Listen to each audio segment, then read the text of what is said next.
Hello! Welcome back to Hobbit-Sized Readings of The Hobbit, narrated by yours truly, Gregory Jean Conrad. Today we continue reading J.R.R. Tolkien's preliminary masterpiece, The Hobbit, with Chapter 7, Queer Lodgings, Part 2. Soon they reached the courtyard, three walls of which were formed by the wooden house and its two long wings. In the middle there was lying a great oak trunk, with many lopped branches beside it.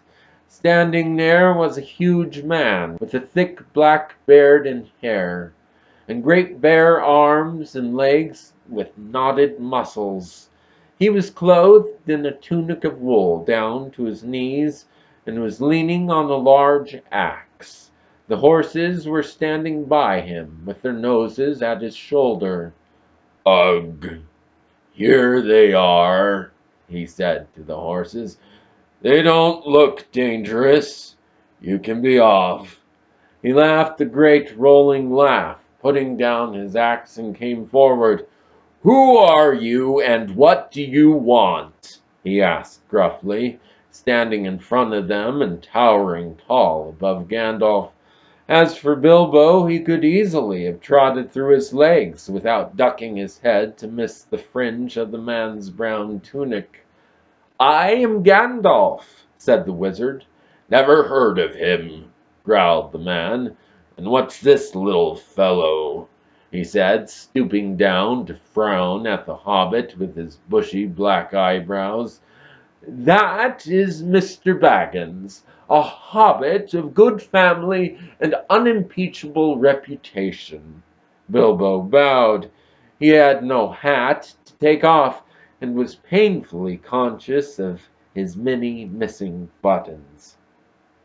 "I am a wizard," continued Gandalf. "I have heard of you, if you have not heard of me, but perhaps you have heard of my good cousin Radagast, who lives near the southern borders of Mirkwood." "Yes, not a bad fellow as wizards go, I believe. I used to see him now and again," said Bjorn. "Well, now I know who you are, or who you say you are. What do you want?"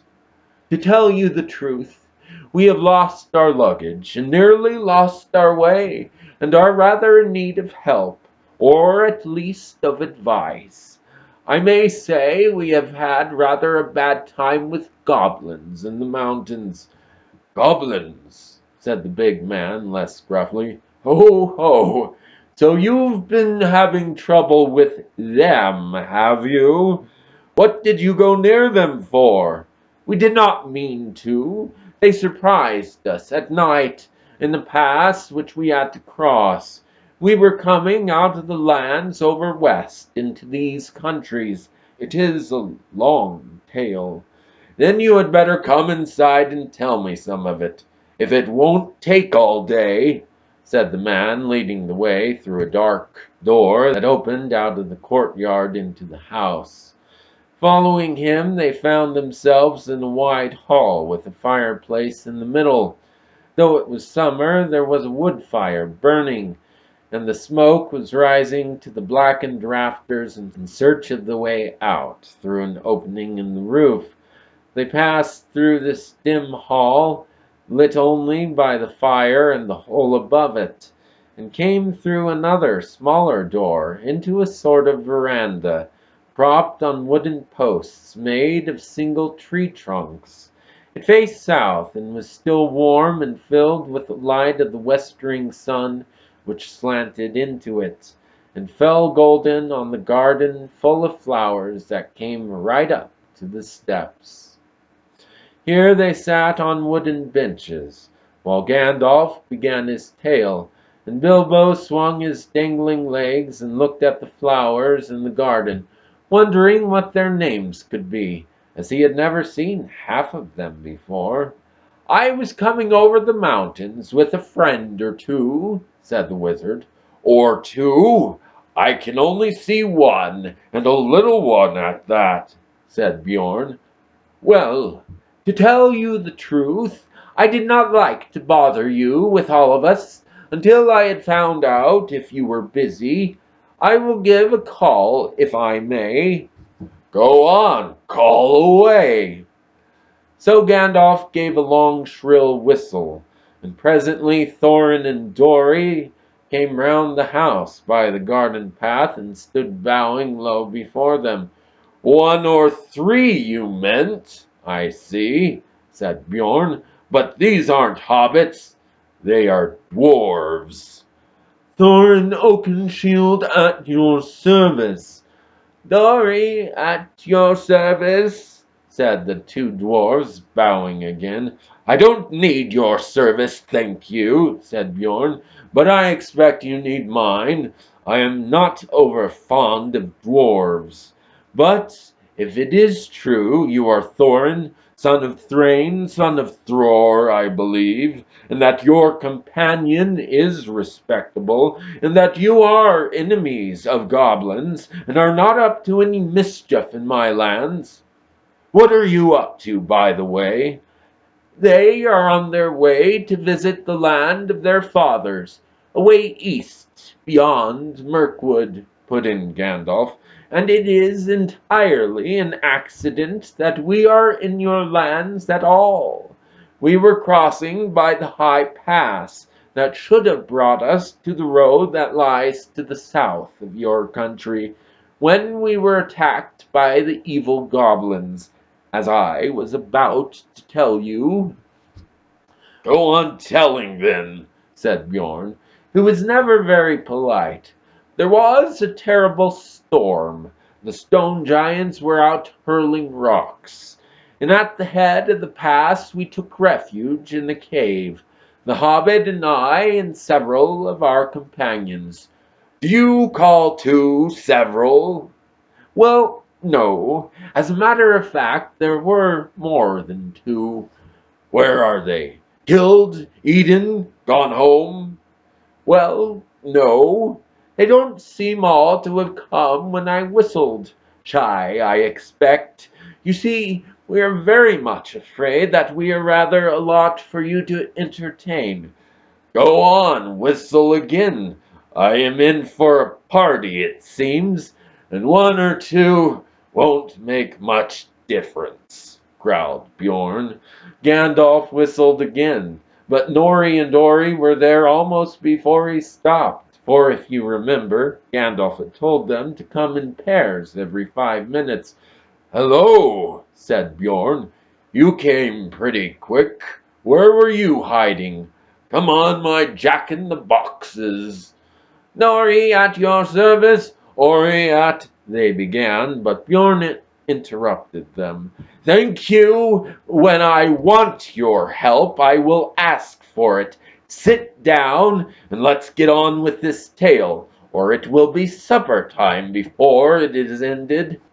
"As soon as we were asleep," went on Gandalf, "a crack at the back of the cave opened. Goblins came out and grabbed the hobbit and the dwarves and our troop of ponies." "Troop of ponies? What were you, a traveling circus? Or were you carrying lots of goods? Or do you always call six a troop?" "Oh, no. As a matter of fact, there were more than 6 ponies, for there were more than 6 of us. And, well, here are 2 more." Just at that moment Balin and Dwalin appeared, and bowed so low that their beards swept the stone floor. The big man was frowning at first, but they did their best to be frightfully polite, and kept on nodding and bending and bowing and waving their hoods before their knees in proper dwarf fashion, till he stopped frowning and burst into a chuckling laugh. They looked so comical. "Troop was right," he said, "a fine comic one. Come in, my merry men, and what are your names? I don't want your service just now, only your names. And then sit down and stop wagging." "Balin and Dwalin," they said, not daring to be offended, and sat flop on the floor looking rather surprised. Now go on again, said Bjorn to the wizard. Where was I? Oh, yes, I was not grabbed. I killed a goblin or two with a flash. Good, growled Bjorn. It is some good being a wizard, then, and slipped inside the crack before it closed. I followed down into the main hall, which was crowded with goblins. The great goblin was there with 30 or 40 armed guards. I thought to myself, even if they were not all chained together, what can a dozen do against so many? A dozen? That's the first time I've heard 8 called a dozen.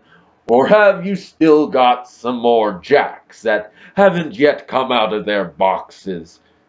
Well, yes, there seem to be a couple more here now. Feely and Keely, I believe, said Gandalf, as these two now appeared and stood smiling and bowing. That's enough, said Bjorn. Sit down and be quiet.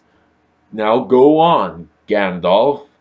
So Gandalf went on with the tale until he came to the fight in the dark, the discovery of the lower gate, and their horror when they found that Mr. Baggins had been mislaid. We counted ourselves and found that there was no hobbit. There were only 14 of us left. 14? That's the first time I've heard one from 10 leave 14. You mean 9. Or else you haven't told me yet all the names of your party. Well, of course, you haven't seen Oin and Gloin yet, and bless me, here they are. I hope you will forgive them for bothering you. Oh, let 'em all come. Hurry up. Come along, you two, and sit down. But look here, Gandalf, even now we only have got yourself and 10 dwarves and the hobbit that was lost. That only makes 11, plus 1 mislaid, and not 14, unless wizards count differently to other people. But now please get on with the tale. Bjorn did not show it more than he could help, but really he had begun to get very interested. You see, in the old days he had known the very part of the mountains that Gandalf was describing.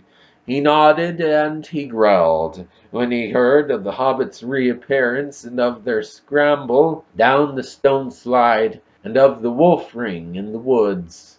When Gandalf came to their climbing into trees with the wolves all underneath, he got up and strode about and muttered, I wish I had been there. I would have given them more than fireworks. Well, said Gandalf, very glad to see that his tale was making a good impression, I did the best I could. There we were, with the wolves going mad underneath us, and the forest beginning to blaze in places, when the goblins came down from the hills and discovered us. They yelled with delight and sang songs, making fun of us, 15 birds and 5 fir trees. Good heavens, growled Bjorn. Don't pretend that goblins can't count. They can. 12 isn't 15, and they know it. And so do I. There were Biffer and Buffer as well. I haven't ventured to introduce them before, but here they are. In came Biffer and Buffer.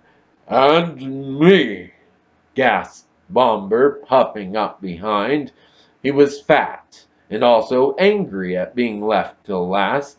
He refused to wait 5 minutes, and followed immediately after the other two. Well now, there are 15 of you, and since goblins can count, I suppose that is all that there were up the trees. Now perhaps we can finish this story without any more interruptions. Mr. Baggins saw then how clever Gandalf had been. The interruptions had really made Bjorn more interested in the story, and the story had kept him from sending the dwarves off at once, like suspicious beggars. He never invited people into his house, if he could help it. He had very few friends, and they lived a good way away, and he never invited more than a couple of these to his house at a time. Now he had got 15 strangers sitting in his porch. That's it for today. Join us next time as we continue to bring some Tolkienian cheer to your quarantine despair with The Hobbit, Chapter 7, Queer Lodgings, Part 3. Until then, Pelo Nalu Ilais and Galad Gwil Lean. May the leaves of your life tree never wither. See you soon.